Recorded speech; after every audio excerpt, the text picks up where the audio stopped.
Hello दोस्तों, कैसे हैं आप लोग। और आज मैं लेकर आई हूँ कि हम अपने बच्चों को गर्मियों में कैसे पूरी रात नींद दिला सकते हैं, कैसे सो सकते हैं बच्चे हमारे पूरी रात। तो क्योंकि ये चीज़ें मैं झेल चुकी हूँ गाइस, तो मुझे पता है कि मेरी बच्ची ने भी मुझे रातों की नींद मेरी छीन ली थी क्योंकि छोटी थी। तो गाइस ऑफ कोर्स बच्चा रात में सोता नहीं है, कई बार किसी परेशानी की वजह से उठ जाता है। बट मैं उस समय ना अपने बच्चे की परेशानी समझ नहीं पाती थी कि क्या मेरे बच्चे में प्रॉब्लम हो रही थी जो मैं समझ नहीं रही थी। और मेरा बच्चा पूरी रात रोता था और मैं इतना परेशान हो जाया करती थी कि क्यों नहीं सो रहा है, क्यों नहीं मेरा बच्चा सो रहा है। और मैं उसे बार बार सुलाने की कोशिश करती रहती थी बिना वजह जाने ही। तो आज मैं इसमें जो आप लोगों को बताने जा रही हूँ वो यही चीज़ें हैं कि हम अपने बच्चा, जैसे हमारा बच्चा नहीं सोता है तो क्या कारण है जो हमारा बच्चा पूरी रात नहीं सो पाता है। तो देखिए, सबसे पहले अगर आपके बच्चे को जैसे अगर सोते हुए जाग जाता है तो इसका मतलब कि आपके बच्चे को भूख लगी है और उसे आप फीड करा दीजिए और फीड करा के फिर उसे सुलाइए। ठीक है ना। 5 से 10-15 मिनट तक आप अपने बच्चे को फीड कराइए क्योंकि बच्चा इतनी जल्दी फीड नहीं कर पाता है। कई बार खेल मस्ती में भी बच्चा दूध पीना छोड़ देता है, तो आप उसे पहले अच्छे से दूध पिलाइए। पी लेता है जब जैसे ही बच्चा, तो आप उसके बाद ही फिर बच्चे को सुलाइए। और फिर उसके बाद जैसे ही आपको लगता है कि आपका बच्चा फिर से जग रहा है और उठने की कोशिश करने वाला ही है, तो फिर से आप उसे दूध पिला दीजिए और फिर उसे थपकी दे के आप सुला सकते हैं। ठीक है ना। तो ये कारण है पहला। और जैसे कि अगर आपको लगता है कि हमारा बच्चा उठ रहा है, रो रहा है, बहुत ज़्यादा परेशान हो रहा है, तो फिर आप उस चीज़ में आप ना सबसे पहले फिर उसका डायपर चेक कीजिए। क्योंकि अभी गर्मी का मौसम है तो आप पूरे दिन तो आप उसे डायपर नहीं पहना के रख सकते हैं। और रात में आप जैसे आप चाहते हो कि हमारा बच्चा ना उठे बार बार, तो हम डायपर पहना के छोड़ देते हैं बच्चे को। पर हमें रात में डायपर अगर हम पहना के छोड़ते हैं तो हमें ये जानने की बहुत ज़रूरत है कि कई बच्चे ने पॉटी तो नहीं कर दे। क्योंकि कई बार क्या है ना, बच्चा पॉटी कर देता है और इरिटेशन होती है बच्चे को उसमें, और ज़्यादा सूसू करने की वजह से भी डायपर हैवी हो जाता है और बच्चा बहुत ही बिल्कुल ही मतलब अस्त व्यस्त हो जाता है। बच्चा इतना प्रॉब्लम में आ जाता है कि उसे गीलापन महसूस होने लगता है, पर वो बच्चा बता नहीं पाता है। तो इसलिए हमें ये चीज़ें जानने की ज़रूरत है। तो हमें वो करना चाहिए अपना, हर एक 3 घंटे में हम अपना उठें। और जैसे क्योंकि हमारी जो मदर्स की नींद होती है वो बहुत कच्ची होती है, क्योंकि हम अपना बार बार बच्चा देखते हैं कि हमारा बच्चा उठ तो नहीं रहा है। तो उस बेस पे आप उठ के अपने बच्चे का देख सकते हैं कि ये कहीं आपके बच्चे ने डायपर में पॉटी या सूसू तो ज़्यादा नहीं कर दिया है, तो आप चेंज कर दीजिए। और इससे ये है कि आप जैसे आप मान लीजिए अपना टाइमिंग बना लीजिए बच्चे का सोने का। क्योंकि मेरा भी जो बेबी है वो अपना एक टाइमिंग बनाता है। जैसे सुबह जो सोता है, सुबह 7 बजे जब सोता है वो, तो उसके बाद ये 1-1.5 घंटे के बाद उठ जाती है और फिर उसके बाद दोबारा फिर सोती है। ऐसे क्या करती है, थोड़े थोड़े बीच में वो नींद लेती रहती है। बट शाम का यहाँ पर आ जाता है, अगर मेरी बेबी जो है वो 6 बजे सोती है और 6 बजे के बाद जब वो उठती है ना 7, साढ़े 7, 8 बजे तक, फिर वो इतनी जल्दी नहीं उठती है। और कई ऐसे भी पेरेंट्स होंगे जिनके बच्चे ऐसे ही सोते होंगे, 6 बजे जो सो जाते हैं और फिर उसके बाद 7 बजे 8 बजे जो उठते हैं, तो वो जल्दी नहीं सोते हैं। तो वो 10 से साढ़े 10 के बीच में वो बच्चा फिर भी सो ही जाएगा। क्योंकि ऐसा नहीं है कि बच्चा सोएगा नहीं, बच्चे को बस ये है कि सुलाने की कोशिश करेंगे आप तो बच्चा फिर 10 से लेके साढ़े 10 के बीच में सो जाएगा। उसे फीड कराइए, फीड करा के चाहे आप बॉटल का दूध देते हैं तो बॉटल का दे दीजिए, अगर वो बेस्ट फीड है तो बेस्ट फीड दे दीजिए आप उसे। तो आप उसको इस तरीके से करके आप सुला सकते हैं 10 से साढ़े 10 के बीच में।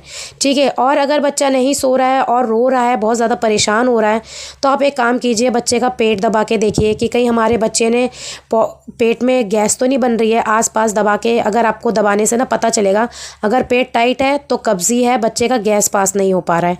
इसी वजह से शायद बच्चा परेशान हो रहा है यहाँ पे। क्योंकि कई बार क्या होता है ना, बच्चा एक दिन छोड़ के एक दिन पॉटी करता है तो वो गैस भी बन जाती है कई बार। और ज़्यादा ही हो जाने की वजह से ना, दूध ज़्यादा बच्चा पी लेता है कई बार, तो वो जल्दी से पचा भी नहीं पाता है, तो गैस बन जाती है इस वजह से। तो इसलिए आप आसपास के एरिया में जो है उसके नाभि में आप हींग लगा दीजिए। हींग से क्या है, गैस पास हो जाएगा और आराम से बच्चा पॉटी भी कर देगा। तो यहाँ पे आप ये भी काम कर सकते हैं। पर लेकिन जो आप ये सब काम करो तो ये 0 to 6 मंथ का बच्चे का है। ठीक है गाइस। क्योंकि बच्चा 0 to 6 मंथ तक ही परेशान करता है, उसके बाद तो वो नॉर्मली बच्चा सोने की, क्योंकि प्रैक्टिस उसकी धीरे धीरे वैसी ही बनती जाती है जैसे आप उसको आदत डालते रहोगे बच्चे का। और यहाँ पे ये है कि आप अगर सबसे सुलाने सुलाने की कोशिश करना चाहोगे तो अगर जैसे आपका बच्चा 10 बजे सोता है तो आप एक काम कर सकते हैं, बच्चे का पैर में नारियल का जो तेल होता है, कोकोनट ऑयल होता है, आप वो लेके बच्चे के तलवे पे मालिश कर दीजिए, अच्छे से पैरों पे मालिश कर दीजिए। तो इससे क्या है ना, बच्चे का शरीर हल्का हो जाएगा। पूरे शरीर में आप कोकोनट ऑयल से मालिश कर देंगे ना तो शरीर बच्चों का क्या होता है, हल्का हो जाता है और आराम से बच्चा सोता है। और एक रीज़न ये भी होता है गाइस, क्योंकि अभी गर्मी है इस समय पर, हो सकता है क्या पता आपके बच्चे को गर्मी भी लग रही हो, गर्मी की वजह से नींद नहीं आ रही हो बच्चे को, ठीक है, और या फिर ज़्यादा एसी चलने की वजह से, ज़्यादा ठंड की वजह से बच्चे को नींद ना आ रही हो। तो आप ये देखिए टेम्परेचर आपका बच्चा किस में खुश है, कि नॉर्मल कूलर में हवा लग रही है कि नहीं लग रही है, और अगर एसी में सो रहा है तो उसे कहीं ज़्यादा ठंड ना लग रही हो, ठीक है। कई बार बच्चे को ज़्यादा ठंड लगने की वजह से भी बच्चा परेशान हो जाता है, रोना शुरू कर देता है, और कई बार उसे ज़्यादा गर्मी लगने की वजह से भी बच्चा रोता और परेशान कर देता है। जैसे कि मेरी बेटी है, जैसे अब हम कूलर वगैरह चला के सोते हैं ना, तो यहाँ पे उसे गर्मी लगती है तो मैं कूलर के सामने ही उसे सुलाती हूँ, इसीलिए ताकि उसे ठंडक रहे, तो ठंडक से क्या उसे नींद जल्दी आ जाए।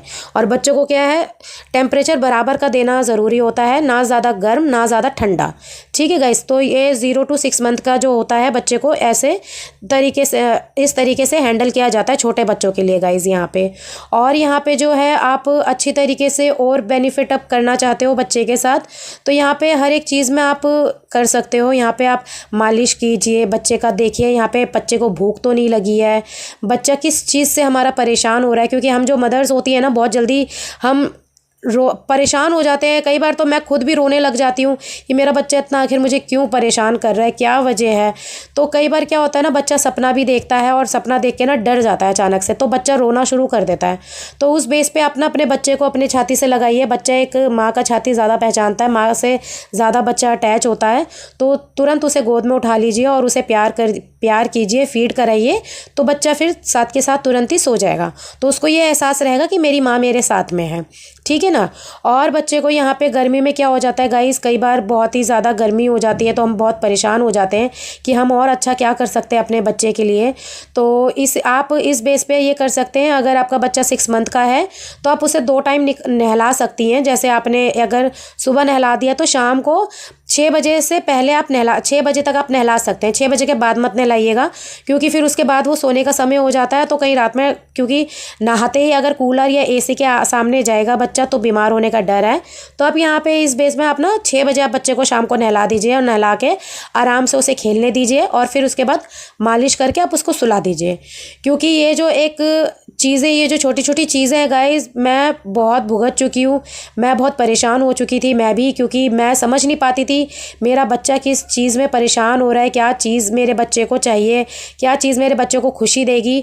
तो मैं हर एक वो चीज़ करने की कोशिश करती थी कि मेरा बच्चा सो जाए यहाँ पे, बट मैं भी इसी तरीके से परेशान रही हूँ। तो मैं नहीं चाहूँगी कि मेरे जैसे जो और पेरेंट्स हैं, जो और मदर्स हैं, न्यू मदर्स, वो परेशान हो। तो इसलिए मैं ऐसे वीडियोस लेकर आती हूँ कि आप लोगों को थोड़ी हेल्प मिल जाए यहाँ पे, और यही मेरा मकसद रहता है कि आप लोगों को ये वीडियो मैं दिखाऊँ, बताऊँ कि ये जो चीज़ें मैंने फ़ेस की है गाइस, वो चीज़ें आप लोग फेस ना करें। आई होप आप लोगों को मेरी वीडियो यहाँ पे पसंद आ रही होगी।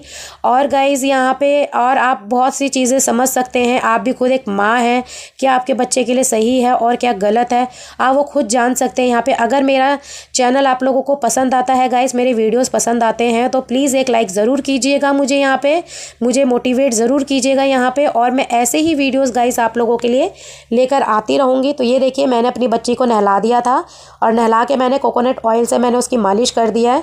क्योंकि बच्चा जब खड़े होने की कोशिश करता है ना 6 मंथ में, तो उसके बच्चों के ना पैरों में दर्द होता है, तो कई बार वो पैर के दर्द की वजह से भी बच्चा रोना शुरू कर देता है। तो यहाँ पे आप 2 या 3 बार आप बच्चे के पैरों में भी मालिश करेंगे तो बच्चे को बहुत रिलीफ महसूस होगा और बहुत हल्का हल्का शरीर में लगेगा बच्चे का।